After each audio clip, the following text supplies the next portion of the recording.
Welcome into another edition of New Track Record. Caleb Hatch and Justin Kinney with you. Hello, Justin.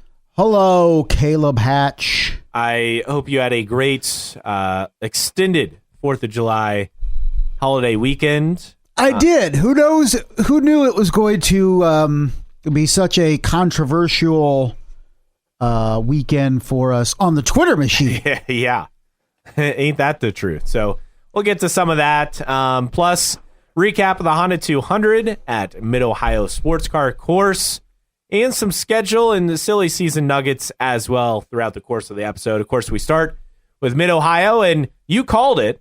Not that this was a huge shock, but Alex Palou, a winner again, as he's now won 3 straight on the season and 3 out of the past 4 races. So Alex Palou continuing his dominance as he wins at Mid-Ohio. Basically, gained a spot early and then just waited for Graham Rahal to have poor pit stops and Colton Herta to have a pit speed violation, and that was that. Well, you just wait for RLL to screw up and you wait for Andretti Autosport to screw up, and if you don't, then you're in a good spot. But, man, you look at what Alex Palou is doing is his best Max Verstappen impression, at least over the last several races, and it's seemingly after each event we're talking less and less about the championship because it's looking more and more obvious that Alex Palou is going to win. We basically said after Road America, it was all but over, barring some extreme circumstance. And now, the way I look at it, it would take 2 straight DNFs for other drivers to come back into the fold of the championship chase. He has a 110-point lead. And we're, 9 races in? He could win the championship by over 200 points at this point. If he continues to dominate the way he has and other drivers not being up there consistently, he can win this thing by 200 points. It'd be just absolutely insane. It's incredible what he's done so far this season. No finishes outside the top 10. His worst finish was the first race of the year. He was 8th at St. Pete, did have the fastest lap in that event. But it just goes to show you how dominant he's been. 2 poles, 4 wins, and at Indy, if he wasn't taken out by VK, I think you could be looking at 4 straight wins here.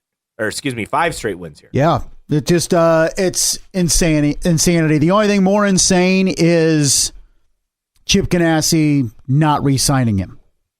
Yeah, well, I mean, this is the thing, too. And with every win that Alex Palou gets, the more it hits me as, why are you leaving? We've established the only 2 teams that can win championships in the series are Penske and Ganassi until somebody else proves us wrong. And to add to that, Penske and Ganassi have won 20 of the past 25 races, that from Trackside Online.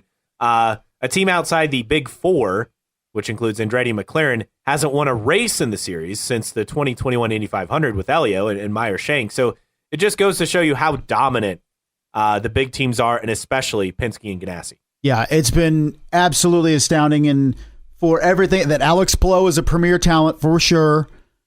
But I'm saying you're leaving a team that can win a championship, and I get it. Chip Ganassi late on the offers, all that stuff. Maybe he didn't value Alex Palou as much as he should, and now he's playing catch up. I get it. Is the goal to win races, win championships in IndyCar? Because Alex Palou is doing that. There's no reason to go to McLaren unless it's F1 driven at this point. And I'm guessing that opportunity is enough to leave, let alone the fact that he's going to be able to command probably better pay compared to even what Ganassi is willing to pay. And that seems to be the only reason he's leaving is money. And everyone keeps saying, why is Alex Palou leaving Ganassi when he's having all this success? And it's simple. It's money. It's money. Right? There's no other answer. There's no other explanation. And I get it. People say, well, he signed the deal. Yes. But a lot of times when you have success at that level, you renegotiate. Right. And the fact they haven't renegotiated, Chip could have got out in front of this a long time ago by renegotiating his deal after winning the 2021 championship. Chip did not. Therefore, we saw what happened last summer, and that's where we're at today. Well, and I think, too, you have that Alex Palou that I'm sure would have wanted to restructure this at some point. Chip Ganassi was not interested, and now maybe Chip Ganassi should have worked with him because he's going to lose Alex Palou to McLaren. But what's worse, Alex Palou losing Chip Ganassi or Chip Ganassi losing Alex Palou? Because I have a hard time seeing McLaren being able to have this much success with Alex Palou, let's say this time next year, if that's where he's at. Yeah, it's based on the results. It's hard not to disagree. So we get into our three things of this race, and obviously Alex Palou, the headliner, but I want to get to some other things. For my first one, about 15 or so laps in, Alex Palou was sitting in third, and I said, okay, here's what's going to happen.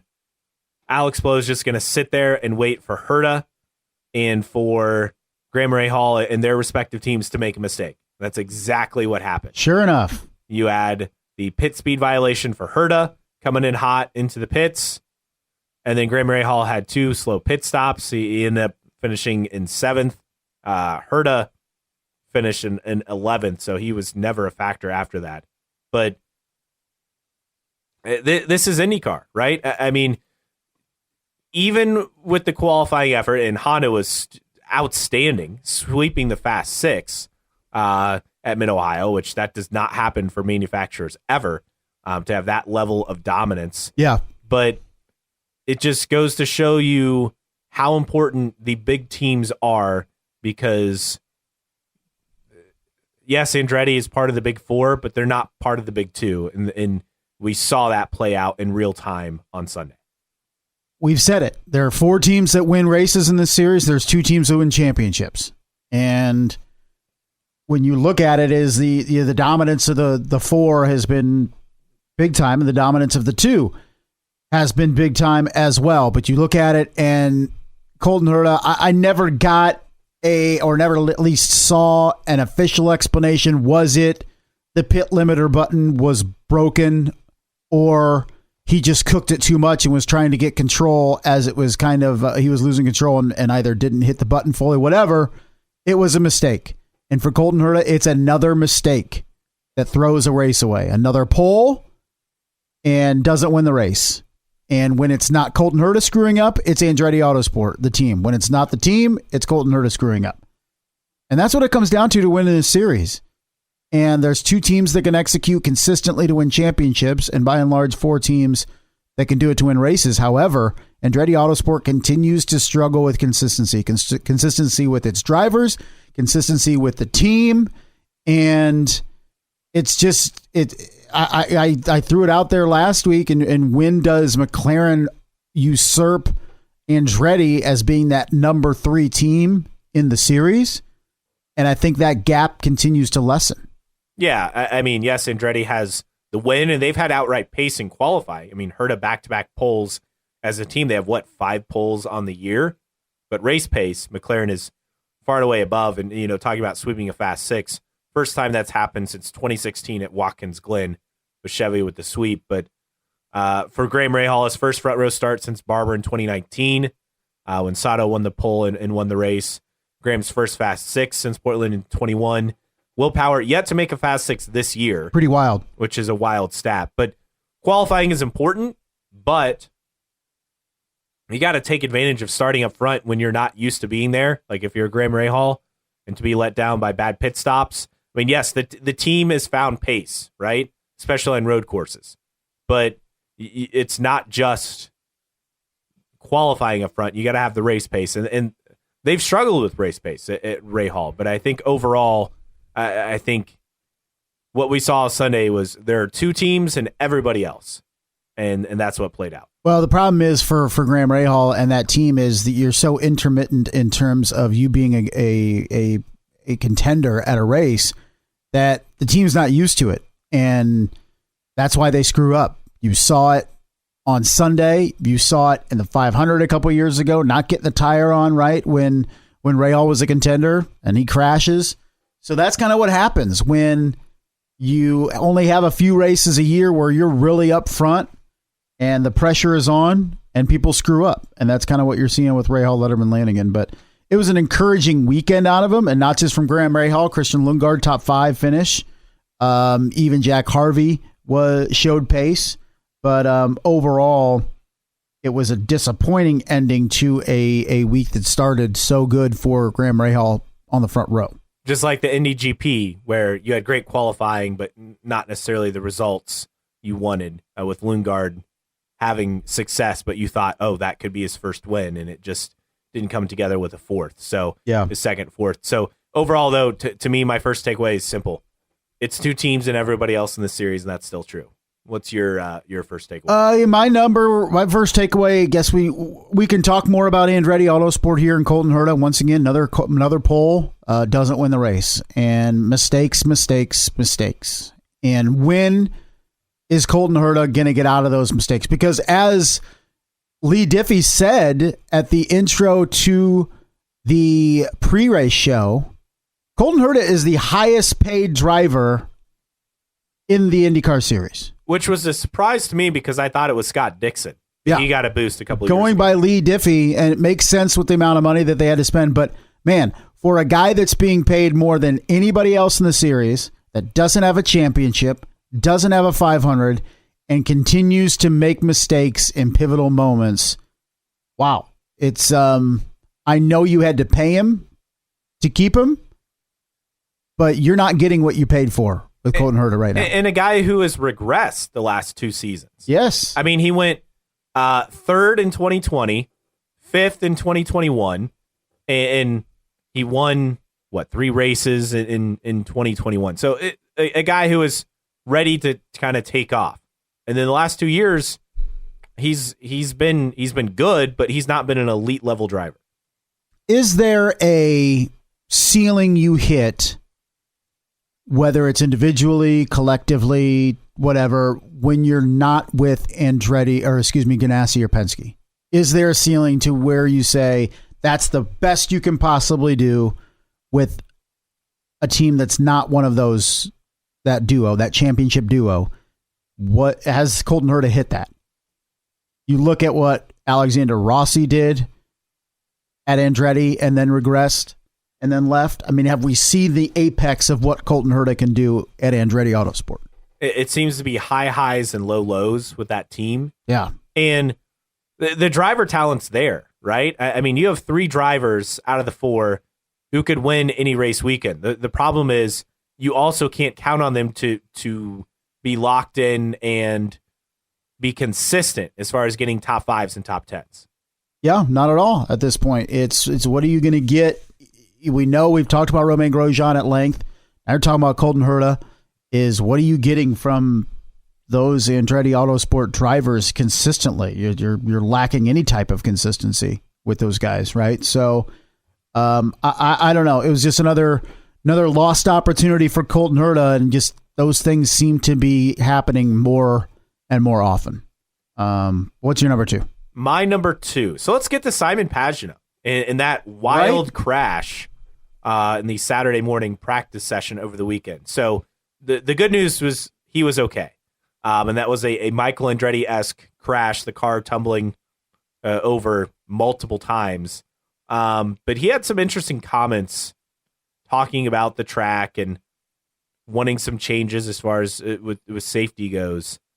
Was he on to something there, or was this just him being upset knowing that he let another weekend get away from him?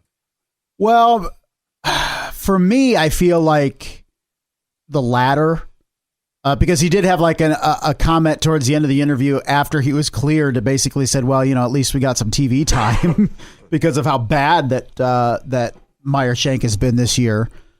But I don't know what's he want. Does he want? Because you look at it, does he want sand trap, like more, better, longer sand trap, more runoff? I don't know, but you lost your brakes at 180 mile an hour and you walked away. So the track's not doing that bad, I guess, in terms of safety.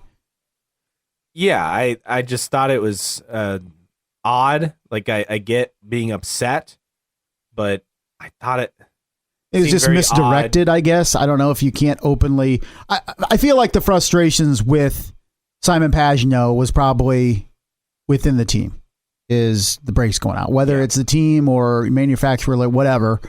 But that's where his frustrations lie, and he just saw a potential blame, be able to pass the blame to the track for whatever reason. It wasn't the track's fault he crashed. No. Connor Daly stepped in, at least for that. I mean, as you joked about, the airtime. I mean, that's the most significant airtime he's had all season. Literally and figuratively in terms of being off the ground. Than one. But it's just been a struggle for him, and that team, as we'll get to later, up for a complete revamp next year. I don't think that's any surprise based on what's gone on this season. As if we needed any further examples about the aero screen being so pivotal. 1, the Pagano crash. 2, the Ericsson-Rosenquist get-together in the race. 2 more instances over one weekend where you're going, that could have been a hell of a lot worse without the aero screen. Yes, the tire mark on the aero screen on the car for Felix just goes to show you how important the aero screen has been since it's come into play. It's been invaluable. And 2 more times. And give credit to Connor Daly and stepping in a pinch. Was already there, but had to scramble, get his stuff there, prep, be ready. The fact that he has recent experience, of course, in the car in Abbott, Ohio, helped tremendously. Was the last guy on the lead lap, ending the race. Had to start 27th, got up to 20th. So serviceable job from Connor Daly. Great job stepping in, but nothing insanely crazy, nothing overly impressive about what he did. And finishing right behind Ryan Hunter-Reay. I found that fascinating. I did too. Late in the race when you saw those two together, I was like, "What?" That was the battle to watch on track. Yeah, it definitely was. All right, what's your number 2? Looking at number 2, let's see, who do we want to talk about and look at? And let's talk about. I thought it was a really good weekend for Marcus Armstrong. And a top 10 brings it home. And this is the interesting thing when we look at the dynamic at Chip Ganassi Racing and the opportunity of maybe Marcus Armstrong showing some promise, but still not getting the nod on the ovals. I thought maybe this second half of the season with Iowa and Gateway that it would be a perfect opportunity for Marcus Armstrong, particularly at short ovals, to get a little taste of oval racing in IndyCar. Yet it's going to be Takuma Sato. But I think Marcus Armstrong, even with the missing races, and who knows if he'll be able to hold on to the Rookie of the Year championship with missing 3 more races, but he's been pretty impressive for a guy that has kind of flown under the radar when it comes to storylines in the series this year. I don't know how you feel about it. Yeah, I would say he definitely has, but then again, I'm the same person who predicted him to win Rookie of the Year, despite running fewer races. So I guess I shouldn't say I'm that surprised. When you have the best equipment, that goes a long way, even if you're running fewer races. Are you surprised that he's not getting an opportunity to run the ovals? At least the yes, Iowa and I am, based on how he performed early in the season. He has been solid all year. I mean, moving up 9 spots is impressive, especially at a track like Mid-Ohio. I almost wonder if the Road America strategy flop doomed his chances to run those ovals. Yeah, which you wonder, which was not his fault. Not his fault, right? It's not in his control. And sponsorship too, Lord knows, we know how Ganassi runs. It needs that money that people are bringing. But for him to have now 2 top 10s, 4 top 11s, and his worst finish this year is 15th. I mean, that's pretty impressive for a guy that's not getting very much seat time and having to jump in and out of the car. And in terms of not racing at Texas, not racing at Indy, won't do Iowa, of course, Gateway. So I think he's been pretty impressive. 17th in points right now overall, and still a favorite to win Rookie of the Year despite missing 3 races coming up. So I think Marcus Armstrong is maybe the guy that's not being talked about at Chip Ganassi Racing, and maybe that's a good thing when we talk about Marcus Ericsson and Alex Palou in terms of contractual situations with those guys. But Marcus Ericsson showing himself to be capable and maybe a guy that in the next couple of years can emerge as the next Marcus Ericsson or Alex Palou with Chip Ganassi. All right, time for my number 3. Let's talk Benjamin Peterson. Okay. All the drivers upset with him and the blue flag rules and everything in the race. But here's my thing. When it comes down to it, if you can't pass a lapped car, that's ultimately on you. Unless he's blocking you and he gets penalized. He wasn't blocking. He was making it tough. Right. And here's the thing: he was trying to stay on the lead lap. Like he was just trying to stay a part of it. And I can't really blame him for what he did. I get it; the drivers were upset, but he was only one lap down. He didn't do anything that was against the rules. No, that's the thing. If you want things to change with back markers, guys that are laps down or towards the back, then change the rules. That maybe within a certain amount of laps towards the ending, they have to get out of the way. It's more obligatory for them to get out of the way. But he's battling to stay on the lead lap with a caution. He's back at the back and maybe can make some moves and climb into the top 20 by the end of the race. Who knows? So he didn't do anything wrong. But I think if there's beef with anybody, it needs to be IndyCar to have more stringent rules, especially late in a race with cars that are in the back of the field. Yeah, look, the blue flag rules aren't going to change. I get it. Drivers are upset. I thought Palou, I thought, okay, one, if he can't pass him, and he finally did, so it's proof that you can. But also, he probably saw the advantage of, yes, he was frustrated, but at the same time, you're saving fuel in that aspect. Yeah, I mean, you're running behind somebody, you're not having to burn as much fuel. So I could see the frustration because the lead was shrinking, and a lot of it had to do with Benjamin Peterson, but I don't think he did anything untoward. In how the rules are written, he was well within his rights. I didn't see a problem. All right, you're number 3. Oh, what is my number 3? You look at it, and it was a relatively clean race, and yet there was plenty of excitement, at least in the first half. And I guess let's talk about Marcus Ericsson and Felix Rosenqvist in particular, because Marcus Ericsson's race was ruined early on, finished last, and that really hurt him. But when we look at two guys who may or may not be with their teams next year, Marcus Ericsson and Felix Rosenqvist, for them to get together, Felix was able to continue, but still finished 25th, a lap down, and Ericsson finished 27th. Of those two, which one do you feel needs to have a better second half of their season, regardless of where they end up next year, but for their future? Is it Marcus Ericsson or Felix Rosenqvist? Felix Rosenqvist, just because he hasn't won as a driver at McLaren. Look, Marcus Ericsson won a race this year. He proved last season he can be a championship contender, won the Indy 500. He's won multiple races. For Felix, just the one IndyCar win, and to be at the McLaren team and have your teammate in Pato O'Ward, and then now Alexander Rossi outshining you week in, week out. I mean, you got to find a way to get something done. He's 13th in the standings. Yeah. And at that team, that's not good enough. No, not at all. And it was tough for him, not of his own creation, the issues on Sunday, but that just seems to bite Felix Rosenqvist the times that he does have an opportunity to make something of a race. Either he gets caught up in something or whatever. It just seems like bad luck more often than not. But I would agree. I think Felix Rosenqvist is the guy that needs to have a significant second half of the season. I don't know what Marcus Ericsson needs to do to get Chip Ganassi to pony up some money for him. Maybe it's an outright refusal by Alex Palou to take any money and come back. I don't know, but doesn't sound promising for Marcus Ericsson at this point either with Ganassi. And so I think it will be a storyline to watch for both of them on where they end up, which I think we'll get some intel on that as we get deeper into the second half of the season. Yes, so that wraps up our 3 things from Mid-Ohio. Other notes from over the weekend we didn't get to. Only 120 passes for position in Mid-Ohio. So Alex Palou has won 5 of the last 10 IndyCar races. That from Ryan Marine, dating back to last year's season finale. And I mentioned the Penske Ganassi stat race win. So that was going into Mid-Ohio. So now it's 21 of 26. Yeah. Put that in perspective. Tony DeZeno with this nugget. 98 in Long Beach. Front row was Brian Herta and Bobby Rahal. The winner was Alex Zanardi, a Ganassi Honda driver on his second title. And we obviously had Mid-Ohio on Sunday with Colton Herta and Graham Rahal in the front row.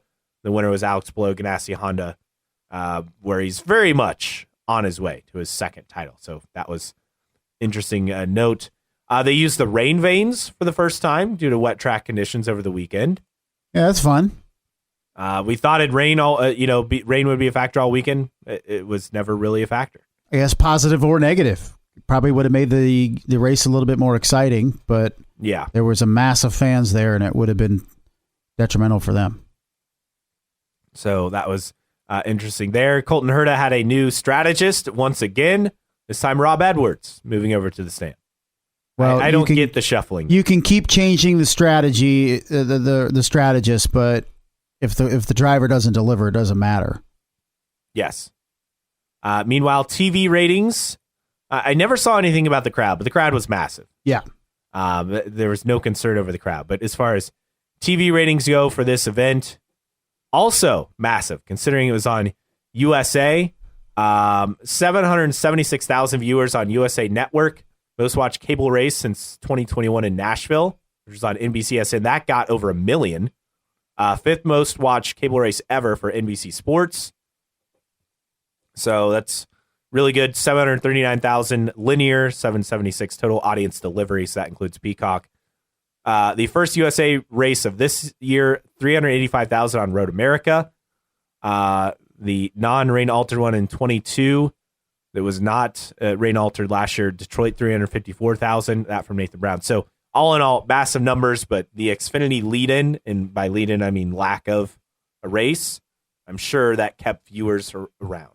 Yeah, I asked you earlier today. I was like, man, what was up with the jump because from the previous race, Road America on USA, and you mentioned Xfinity, and so let's thank NASCAR and let's thank Mother Nature for getting IndyCar that number, because that was what was the significant factor in that. Also, let's not forget Road America was on Father's Day, so I don't know if that has a huge impact, but there's some impact. No, I don't buy the holiday thing, because okay, it's Father's Day, but it's July 4th weekend too. Like, people are at the lake and stuff. So for every person that wasn't watching because of Father's Day, probably the same amount of people aren't watching because they're on the lake or doing cookouts or whatever on July 2nd. So it predominantly was the Xfinity race and being in Chicago.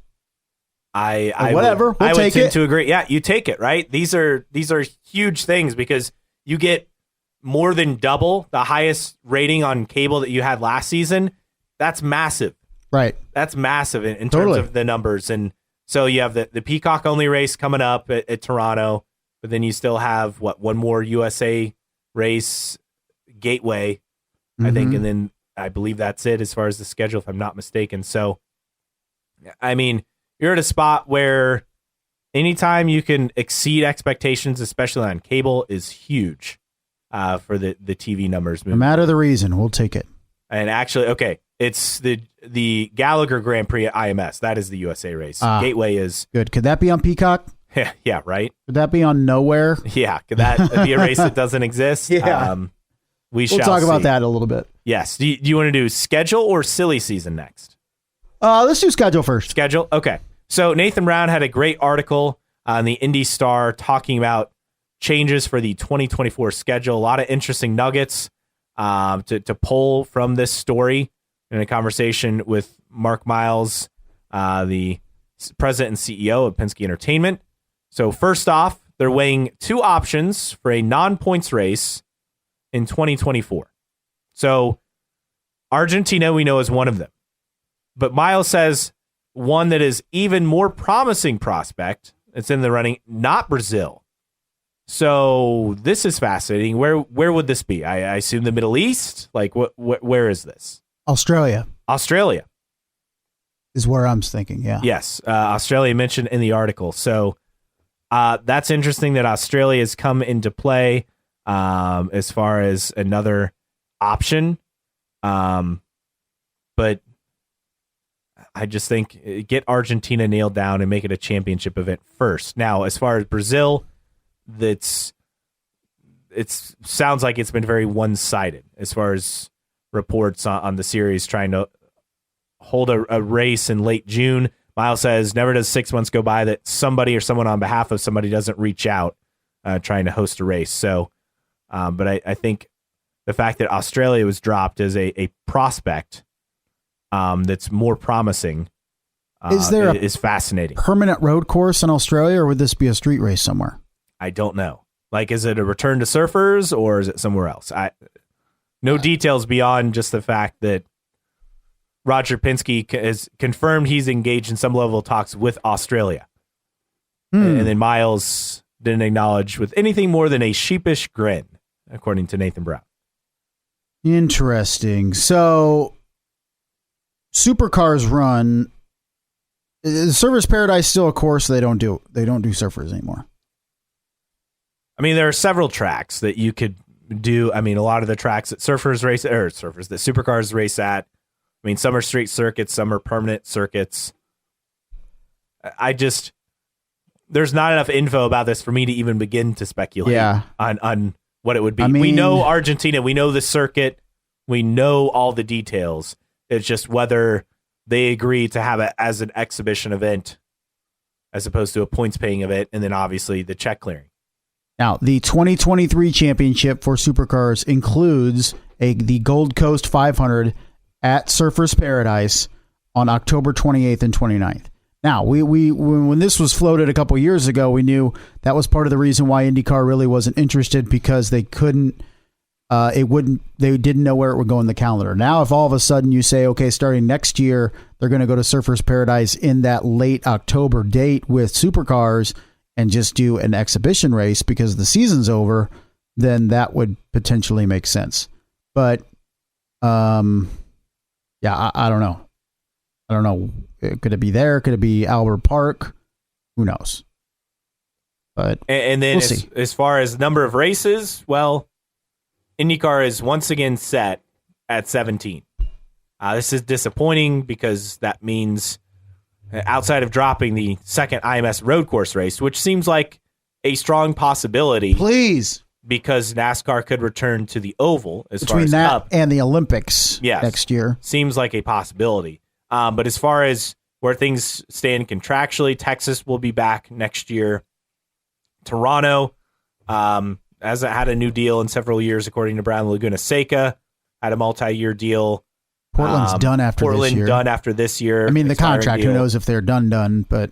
Iowa, I mean, we've talked about this before, I think, but with the CEO of Hy-Vee moving on not long after last year's Iowa race, I tend to wonder if Iowa is done after this year. No. I mean, so? It's a huge event, and it's going to be even bigger this year. But if Hy-Vee goes away, which is a rumor I've read and heard, then that would put that event in serious jeopardy. I would say so, because but it is also an event that they are getting a lot of pub out of, not just in IndyCar, but also music as well.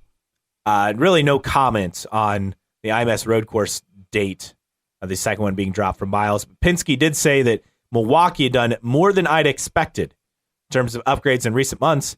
And I would say, duh, because they were scheduled to do these upgrades last month. They're hosting trucks. Of course, they had to do some stuff to get Truck Series there.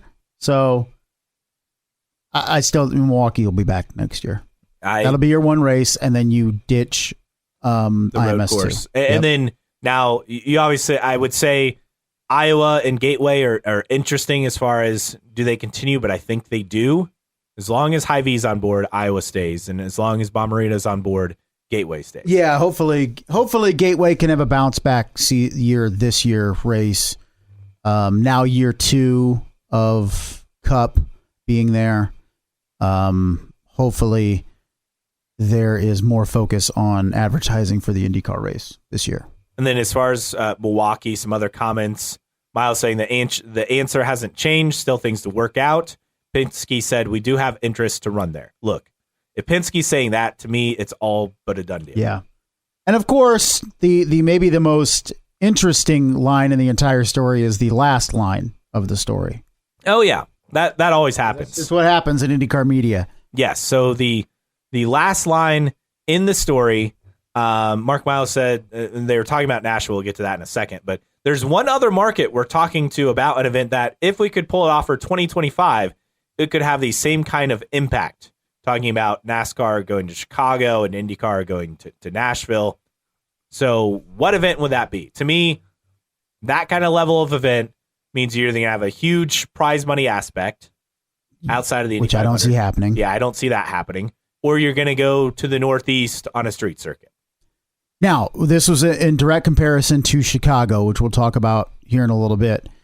But what excites you as much as Chicago? And the whole basis that we'll get to is people, IndyCar fans were saying, well, I don't care about Chicago. I'd rather go back to Milwaukee or Michigan. We're talking about events that transcend the sport, okay, that are bringing in people, that are bringing in viewers that don't traditionally tune in and go to IndyCar races, okay? The Chicago Street Race did that over the weekend. Despite the weather, it was a resounding success for all involved. Some things need to be changed, but it'll be back for year 2 and year 3, something we openly questioned because we thought it would be a disaster, but they pulled it off. And so what moves the needle like Chicago in IndyCar? Because they only have one race that does that. That's the Indy 500. Yeah, I mean, Long Beach and several other races draw big crowds. But it's not bringing in casual viewers, yeah. No, it's not a huge thing. And you talk about the Cup Series race, 4.795 million viewers, total audience delivery. That's about 130,000 less viewers than the Indy 500 this year. So that's huge. In Chicago, that market alone got a 9.3. Talking about one of the biggest TV markets in the country. So that's huge. A lot of buzz and a lot to take away from that. But so what could IndyCar do to try to match that excitement in Chicago? Are we talking about a Northeast street race? And I'm not talking, not just Northeast, I'm talking New York. Yes. Like New York Pittsburgh street does race. Not count. Yeah. No. Boston, of course, does not count. Yeah. They tried Baltimore, been there, done that. Yeah. Right. Streets of Providence, Rhode Island. No, doesn't count. No, it's got to be, New New York York or, and if not New York City proper, like just across the river in New Jersey, like the F1 plant several years ago that never came to fruition. So we're talking either New York/New Jersey or LA, which is not happening. Yeah, because they have Long Beach. There's no reason to do that.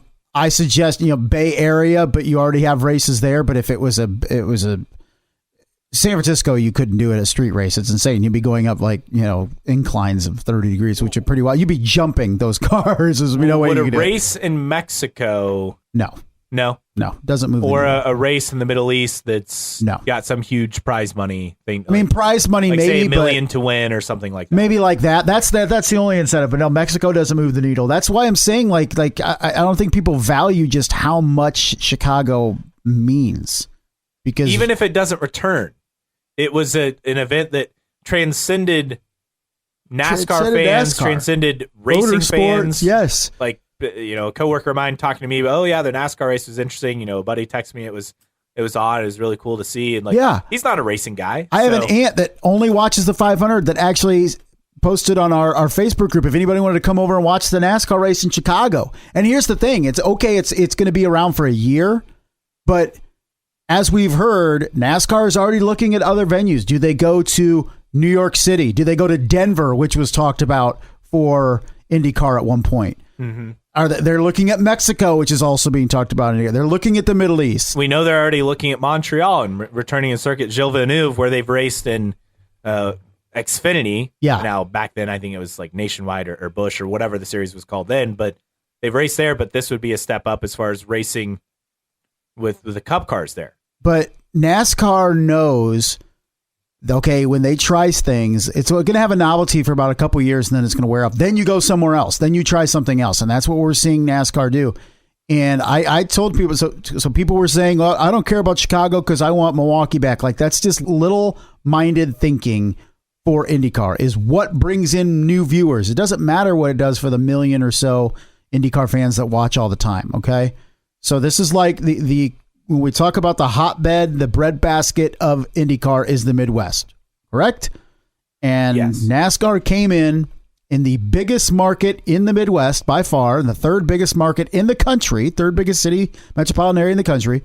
They pulled off a street race. So that's the equivalent of IndyCar going, all right, we landed a street race in France or Rome or Berlin or London in the breadbasket of Formula One, and IndyCar is going to go race over there. That's the coup that this was.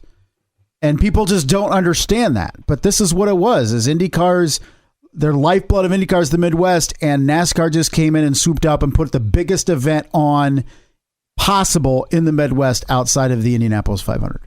And look, this is a major coup for NASCAR. We had our doubts they would even pull off the race this year, especially because it was kind of pushed through by Lori Lightfoot, who was the outgoing mayor and very unpopular, but it still held firm even after she was out of office. Yeah. And now, maybe they'll get her reelected. No, I guess it's too late for that. No. And then now it seems like a possibility for next year. So a major win for NASCAR and for IndyCar. It's finding that event. Be bold. They've done the Clash at the Coliseum. They've returned to North Wilkesboro. They've done the Chicago Street Race. They're trying new things. They went to COTA. They did go to Road America, as a placeholder before going to Chicago. So it's being bold and trying new things. And meanwhile, we look at IndyCar that doesn't want to be bold, that's racing around an antiquated chassis and not trying things, and stuck at 17 races, the same 17. It's the cutting edge of IndyCar used to be. That's what was the draw. It's not anymore. Formula One, whether you love it or hate it, is drawing in more and more viewers around the world, and particularly the United States, even with one team dominating, one driver dominating. Why? Because they're bold. They're trying new things. They're doing different things. The technology, the manufacturers jumping in, the personnel, all that stuff. You look at NASCAR, we're going to take some big swings. We're going to go to North Wilkesboro. We're going to race around the LA Coliseum. Like 5-10 years ago, could you even fathom that would be a possibility? Now, it's easy to say, well, it wasn't good racing or blah, blah. They put a racetrack in the Coliseum and raced. And they went to Chicago and pulled off a street race in the third biggest metropolitan area in the country, and arguably the most difficult city in the country to pull off a major event like that due to the red tape and the politics and all that stuff. And they did it.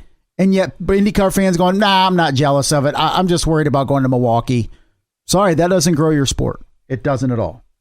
And meanwhile, Nashville and what Mark Miles is talking about, that event, again, current contract expires this year. They have to move the circuit somehow because of the Titans' new stadium, which is going to set to begin as far as construction early to mid 2024. But Miles telling Nathan Brown they have an event that's an even better situation. This wouldn't just be a placeholder till that stadium's complete in 2027, but something permanent starting next year. That keyword permanent, I find that interesting. Does that mean they're going away from a street race? No, I don't think so. I think maybe a more permanent spot for the long term for the race. But we had Jason Rittenberry, the president and COO of the Music City GP, that chimed in on Twitter that some of his group that helps with the construction of the course in Nashville was helping with Chicago, but teased that there was some big news coming for the Music City GP, and we were trying to figure out, does that mean a portion of the track goes down Broadway, which would be exciting? That's the way I take it as far as what it would be and what it could mean based on what he said. So that's got to be it, right? I mean, you hope. They helped build the NASCAR street race. And he said it did take the help of an IndyCar track to pull it off. Our team from Nashville built the track. Maybe jealous for a few months. Just wait until Music City GP announces plans for 2024 and beyond. So I'm looking forward to that announcement. Yes. Now, and what does this mean? Mark Miles didn't really give a whole lot of detail on that, obviously. My guess would be if it involves Broadway, yes, that is huge. Yeah. That is the way you make that event even bigger. And I think it's a market you can continue to tap in because it has two ovals as well around Nashville. And there's discussion. Now, this is just thrown around, I think, in the mailbag I saw about maybe because the race, I don't know if it was sold out or anything at the fairgrounds, but they have two ovals there. And maybe NASCAR starts racing at both ovals at this point. So could IndyCar at some point look at both the street race and the oval? Because I think when you look at that, maybe it's two different demographics. Both ovals are considerably outside town, I think.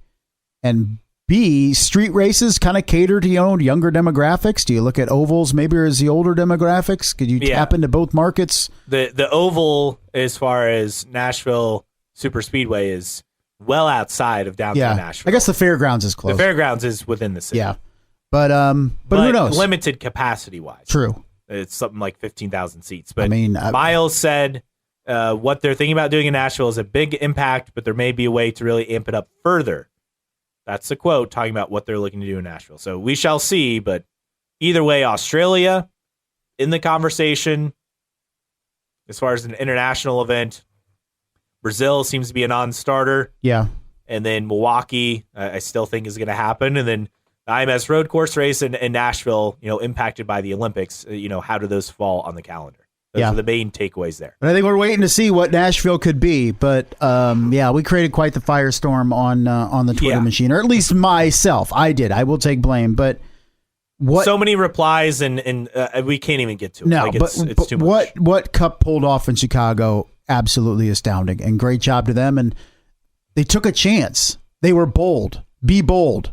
When's the last time IndyCar has been bold? And Nashville's, I would say, would be the last time that's happened.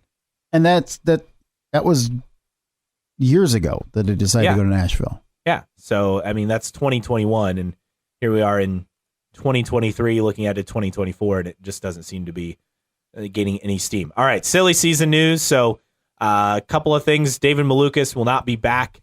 Dale Coyne Racing. This isn't really a surprise to me. No. The season's not gone really well. He had a streak of 4 straight DNFs?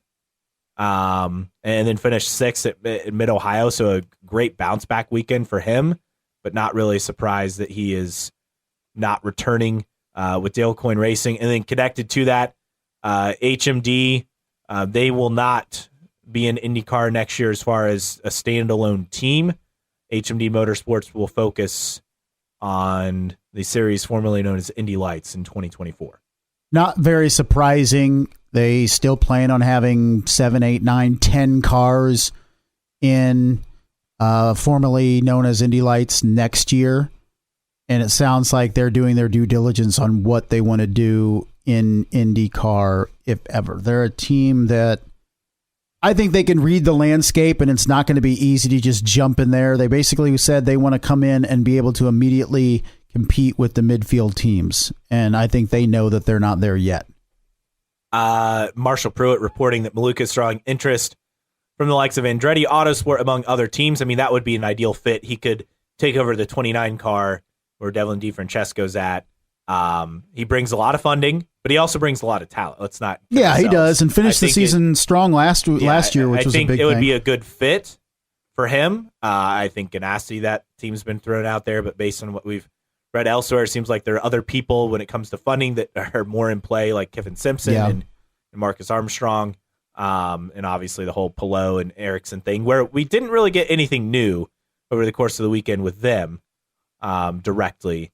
But either way, Malukas on the move, not a big surprise. I think Andretti makes a lot of sense for a landing spot for him. Well, you look at Malukas, a 10th and a 4th to start the season, and since then hasn't been better than 19th anywhere else. So it's been a chore. It's been a struggle for David Malukas. Elsewhere, as far as silly season news, so one of my buddies on the ground at Mid-Ohio talked with Meyer Shank people and people in the know there. Tom Blomqvist, one of the cars. This isn't a surprise. In fact, that's set to be announced in August, according to Nathan Brown. But then the other car, reports are it's a current Chip Ganassi racing driver. Now, I think a lot of people think, well, Ericsson or Armstrong, because we know it's not going to be Palou, right? Right. But I think the driver that fits the bill here the best is Takuma Sato. Yeah. Because he's got the Honda money. That would give him a free engine lease. You have the Andretti partnership, and Sato's run with Andretti before. He's experienced. Yeah. 2-time 500 winner. I think, would you, looking at it right now, would you rather have Takuma Sato or Elio Castroneves or Simon Pagenaud full time? And I would take Sato. Yes. And then you need someone experienced to pair with a rookie like Blomqvist. Right. So to me, that is how I see that playing. That makes a lot of sense. I don't know how much. I think Elio's clearly on the downswing of his career. Obviously. Now, he would be an Indy 500 only entry. I don't know how much do we look at Simon Pagenaud and say it's him as opposed to the team. And I don't know. I'm just asking. I think with Pagano, I think it's simple. It's the aero screen. He just never adapted and adjusted to the aero screen. Yeah. He's just not been the same driver. But yeah, I think Takuma Sato makes a lot of sense. We've said on the podcast before, you'd like to have at Meyer Shank a rookie and a veteran for next year. And I think that would make a lot of sense. So that's how we see that playing out in terms of silly season stuff. And try to remember if there were any other silly season notes to really get to from over the weekend. I mean, we know Shank is going to be a complete turnover.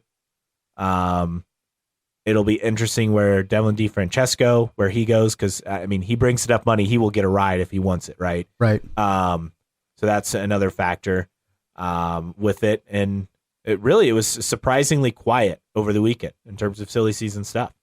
Well, I think we'll start getting some things ramped up here in the next couple weeks. That's for sure. Yeah, Marshall Pruitt, the mailbag, says, I expect Coyne to have both seats available. That's not a surprise. As far as Ray Hall, Jack Harvey likely not going to be back. I don't think that's a surprise either. Juncos will have no seats or be searching for a veteran to replace Ilott if he goes to a bigger team. And then he was talking about the Indy Lights drivers. There really isn't anyone who's separated themselves above the pack as far as being a clear guy to move up to IndyCar next year. Yeah, I would agree. Is Nolan Siegel still leading the points despite he had a tough race over the weekend, but I don't know if he's still in, but he's all of 18 years old. And the guy this is the thing. If you win that championship, you get the scholarship. As little money as it is, it's still going to give you a bump to potentially go into IndyCar. So yeah, Nolan Siegel's still leading the points over Christian Rasmussen and Hunter McElroy. But there's nobody, I guess, that's looking like a can't-miss prospect right now in Indy next, I guess, is my point. The top four, so Siegel, Rasmussen, McElroy, and Foster, all talked about as potential that can move up. And then we know with Kiffin Simpson and the money and the backing he brings, he's back in ninth, though. Did finish second at Mid-Ohio, so he's starting to get some better results. Did have a pole at Road America. Those are the names that we see out there as far as being able to advance. But I mean, you look at Rasmussen, you look at the McElroy. list, and I think 2 is the most we get out of that. Yeah, you could say maybe the 2 most exciting prospects in the top 5 are Siegel and Louis Foster. They're both rookies, though, and they probably could use another year of seasoning in Indy Lights. So we'll have to see exactly what shakes out. But I'm not sold on really any of those guys in jumping to and being a difference maker right off the bat in IndyCar. No, not at all. If you agree or disagree with us, we'd love to hear from you. You can find us at newtrackrecordpodcast.com. While you're there, sign up for the email list so you never miss an episode. It is free to subscribe. Also, any special announcements we have. We also have the store available on the website. We have T-shirts and stickers for sale there. Elsewhere on social media, you can find us on Instagram and Twitter, IndyCar Podcast. That is the handle there. On Facebook, just search for New Track Record. Our email address is newtrackrecordpodcast@gmail.com. And you can also find us on Patreon, patreon.com/newtrackrecord, and support us on there. It starts at just $1 a month to be a supporter. Thanks to Xavier, Rob Stitch, and several others for their generous support each and every month for us. And as always, free to listen, free to download on your favorite podcasting platform, Spotify, Apple Podcasts, Amazon, Overcast, Castbox, Player FM, wherever you listen to podcasts. Again, all for free. All right, mailbag time, and we have a ton to get to. No surprise with that this week. And we start off, let's do Rate the Race first, since there's a lot on Rate the Race this week. And how would you rate the race? I had it at 6.5. I have it at a 6. Ooh. It was you not. Didn't have an on-track pass for the lead. Yeah, there was not a lot going on. The first half was interesting. First half was okay. Second half was not. Look. The most. I don't know if you want to say exciting, but the most. The biggest moment of the weekend didn't even happen in the race. It was the Pagano crash. That was the highlight. and even coming out of the weekend, the highlight was the Pagano crash. And that kind of just goes along both with the insanity of the incident plus the lack of excitement on Sunday. All right, let's go through our responses here on Twitter. Dudes FX7 was just expecting a bit more of on-track battles. Jimmy B 44140 gave it a 9. Hunter J Smith 03 a 9. Solid classic IndyCar race at one of the series' oldest tracks. Never gets old watching something special like this. Very rare in IndyCar to see such domination. That's a different angle. That is very true. It's true. And that's the thing that you and I have kind of discussed, and you saying the boredom that is Formula One because Max Verstappen wins every day is maybe to somebody else's domination. We love to see domination in basketball and football and all that stuff. We talk about parity in other sports, but when there are dynasties in other sports, as far as teams and franchises, that draws viewers and eyeballs. And even sometimes it draws viewers for people that just want to see those dynasties end or those runs end and somebody else take it to them. So how many people that tune into Formula One are hoping that somebody beats Max Verstappen? Yeah, probably just as much people as want to see him continue to dominate. And I think that's the same case right now for Alex Palou. This from H. Sabadra, 9 out of 10, expecting more yellows. Got a better than expected race with some decent action. 1984 Topher, probably a 7, great racing throughout the field, but Rahal pit stop miscue and a Herta penalty took the great racing for the lead away. Whatever Peterson was thinking didn't help things. He's just trying to stay in the lead. Yeah, he's just trying. Yeah, he's just doing what he's allowed to do within the rules. Change the rules. Don't mess with the driver. Daniel SEM 2004, 6.5, a bit chaotic to start, but you had to know Herta and Rahal would choke. Palou didn't have to do much other than fuel save to dominate. Championship race is over. Palou will win easily. The problem is you when you looked at contenders for Alex Palou on the weekend, probably the only two that can compete with him were the ones that screwed up. Rahal and Herta. No one else was close. Yeah, nobody else was close. NCAP Team 185 gave it a 6. Great weekend being there. First half of the race was great. Second half was a snooze fest. Literally saw people leaving with 25 plus laps left when Palou was up by 10 plus seconds in the field. Love Mid-Ohio. Beat traffic out. Mid-Ohio is an absolutely great event, but as far as the on-track action, it is very hit or miss. Yes. It's a great event. Draws a huge crowd. And I feel like when they moved it from early August to July 4th, around that weekend, I thought, this is going to hurt the event. I feel like the event's gotten even bigger the last handful of years. And that's the thing when we talk about excitement and, you have to have exciting rate. Like, there's no rhyme or reason to it because Mid-Ohio, you put at the lower third, maybe the lower fourth of exciting races over the course of the season is Mid-Ohio. Yet, the fans come out in droves. Probably it's top crazy. 5 in attendance. Yes. It's crazy the amount of people that go to Mid-Ohio. Yet it's not a very entertaining race. Then again, you have some races that are ultra entertaining, ovals, and they're like, where is everybody? They don't come. Yeah. It's just the rhyme or reason because there's no argument on the other end that are saying, man, why are all these people showing up to a Mid-Ohio race that just quite frankly isn't really that exciting? But hey, they're showing up. Who cares? Bill Hessa, 7, nice race. Entertaining. Herta and Rahal up front was different. But as soon as Palou went to first, race over. Championship is won. Palou have to sit out to not get it. I started laughing when NBC was discussing comeback strategies. Yeah, that's funny. Big D Kart 5.5. Had a great time at the track. Some races like 2021 were thrilling. Many were snoozers. This was in between. I wish it would have rained. Hunter's Way 67 gave it a 5. Can't stand Palou. That's fair. Bingles DFW gave it a 5. Run_Mark_Run gave it a 7. Palou is getting boring, but good for him. Jamin T14, I'd give it a 7. Mid-Ohio, always exciting with racing through the field. Way better than that race in Chicago. So we got a hater. Jeremy from HBG gave it a 7. Feel gutted for Herta and Rahal, not just because I had them in fantasy. Would have had a great weekend if not for the pit stops. I call the stops something else that rhymes with pit, but you might read this on the pod. Poet Shevchenko, 8, 2.5 way through. But what I did see was a good race. Imagine if you saw the first half. NK Harden, the racing action was a 9. The winner was a 1. Really tired of seeing Palou kill everyone. Say goodbye to the streak of the championship being decided in the last race. This season is over. That's a great point. Yeah, we were talking about championship's done. Yeah, with when he can clinch. Could he clinch at Gateway with 2 races to go? I mean, if it continues, he's going to win it by over 200 points. He's going to clinch it potentially with 3 races still remaining. Yeah, pretty wild. But wanted to give.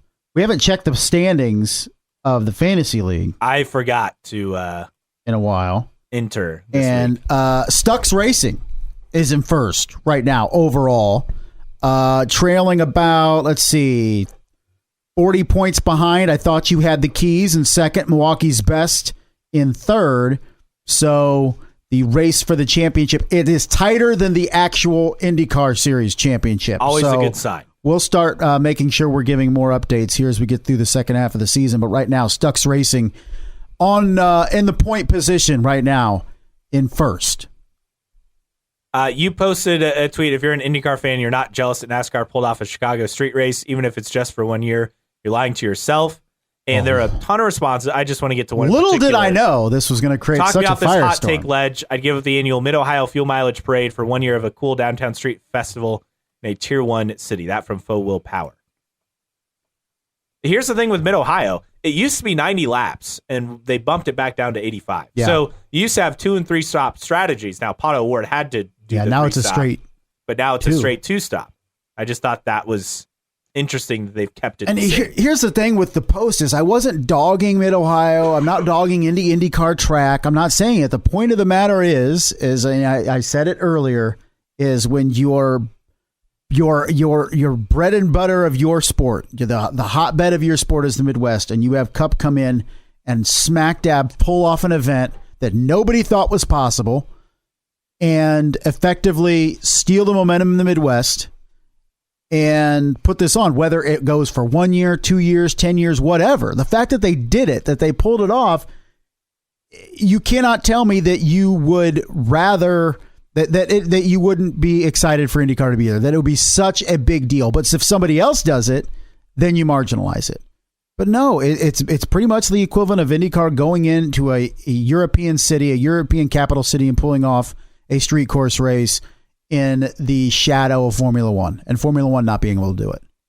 That's the equivalent of it. It wasn't crapping on any IndyCar events. It's okay to be jealous of big events. I'm jealous that NASCAR is run by people that will be bold, that will try things, that will make the impossible possible. Formula One, same thing. They'll be bold and they'll try things and they'll go places and they'll put together a Herculean crazy schedule like 24 races next year that carries them into December next year. Be bold. They're trying stuff. They have investors through the roof into the series that want to get in the series, that want to join the series, that want to build things for the series. Be bold. IndyCar is not bold. They're not trying anything. They're staying at 17 races. They're sticking with an antiquated chassis. Blah, blah, blah. I don't blame them for third OEM. That's pretty much out of their control because you can't bring somebody in. But how are you making the series more lucrative for people that want to invest in it and making it more exciting, trying different locales, trying different technologies, bringing eyes to product that otherwise aren't watching? What is IndyCar doing that's bold? I don't see it outside of national. Like once every 3 years doesn't count because there's nothing being, it sounds like nothing being planned, right? There's no roadmap. There's no, okay, we're supposed to get excited about hybrid technology next year when we already have that Formula One. We've had it forever.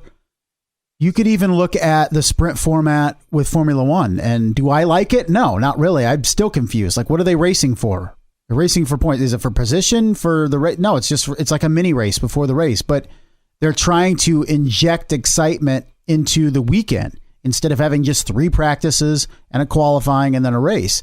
And there's already, you look at IndyCar too, and there was an interesting point in the mailbag about people complaining about lack of action in practices and how the first 20 minutes are pretty much dead other than install labs and rookies out there. And that goes back to not enough tires. And if you gave the teams more tires per Marshall Pruitt, then you would have more action on track. And these are the things, like you can't even give the teams enough tires to want to be out there for an entire 75-minute session. It's just astounding. Meanwhile, a silly season as far as Tom Blomqvist and a current Chip Ganassi driver next year full-time for Meyer Shank, Elio running the Indy 500. Several replies here.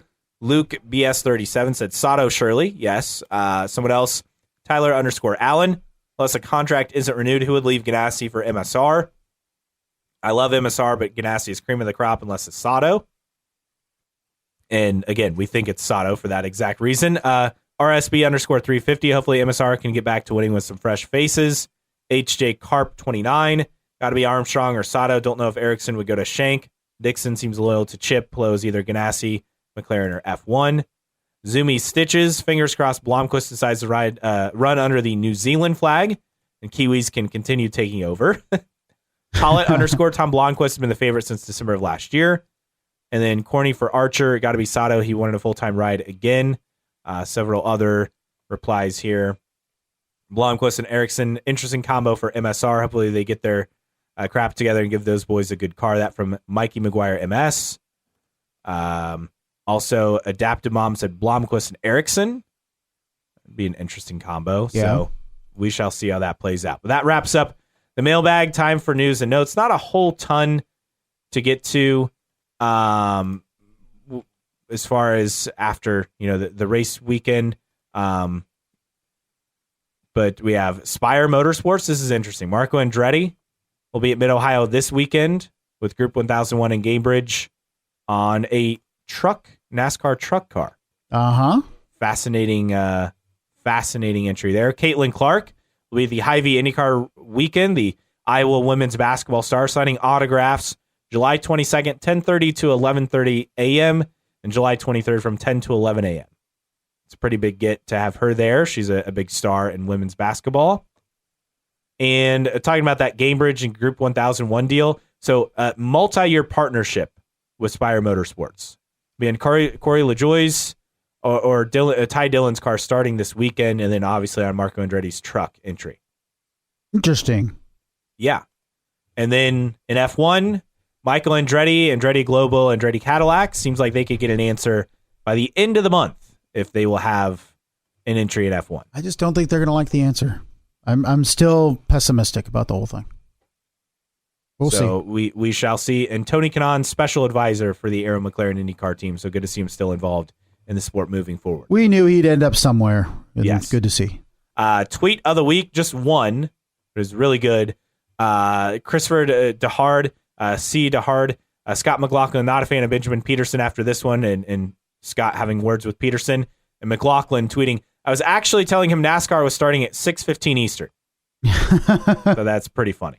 So a good response there. All right, random split error driver of the week. All right, random split error driver of the week. We're going to 2003 and CART. You know what? We're running out of, as much as I said, CART is a treasure trove. Like the early CART years of the split, like we've went through them. So we're going to 2003 and we're going with Jeff Boss. Who? Jeff Boss, an American racing driver, best known for his appearance in the 2003 CART season. I can guarantee. Can you guess which team he raced for? Well, I have it up now, so I know that it's Coin. Well, yeah, but I'm more intrigued Coin. that his sponsor was Lacoste. Yes, it was, and actually competed across 5 years in Indy Lights. Won the Toronto Grand Prix from pole. Had 4 additional podiums including at Long Beach and Detroit. But in terms of his 2003 venture with Coin, he did the second half of the season with Coin. Did not do the first 6 or 7 races, and then jumped in and had a couple top 10s. Well, top 10 in Miami, top 10 at Surfers Paradise, finished 20th overall. Was never higher than 9th in Indy Lights over 5 years. And he raced for, 3 different teams. So Team Medlin, Lucas Place Motorsports, and Doricott Racing. Never heard of any of them. No. In Indy Lights. But just did one season, was one and done. After that went into a lot of, I think he did GT3 for a while. Yes, he most recently competed in the 2018 Porsche GT3 Challenge for JDX Racing. Won the Skip Barber Formula Ford Series 3 times. Should have asked Skip Barber about that last week if we were known. Hey, tell us about Jeff Boss. But he joined Dale Coyne after a third of the season to replace another future random split error driver of the week that I'm not going to mention. And at a total of 12 starts, finished in the points 3 times. Best was the Lexmark Indy 300 at Surfers Paradise. and then competed in the Porsche GT3 Challenge in 2018. Had a best finish of 6th at 3 different occasions: Sebring, Mid-Ohio, and Watkins Glen. One and done. Jeff Boss in kart in 2003, still with us, a native of Rhode Island. Jeff Boss, this week's Random Split Era Driver of the Week. All right, that wraps up this week's episode. Next week, we'll be back. Hopefully more IndyCar silly season news and perhaps IndyCar schedule news. We'll see as IndyCar gets set to head north of the border up to Canada for the Toronto race. That is next week. For Justin Kinney, I'm Caleb Hatch. Thanks for joining us on New Track Record Podcast.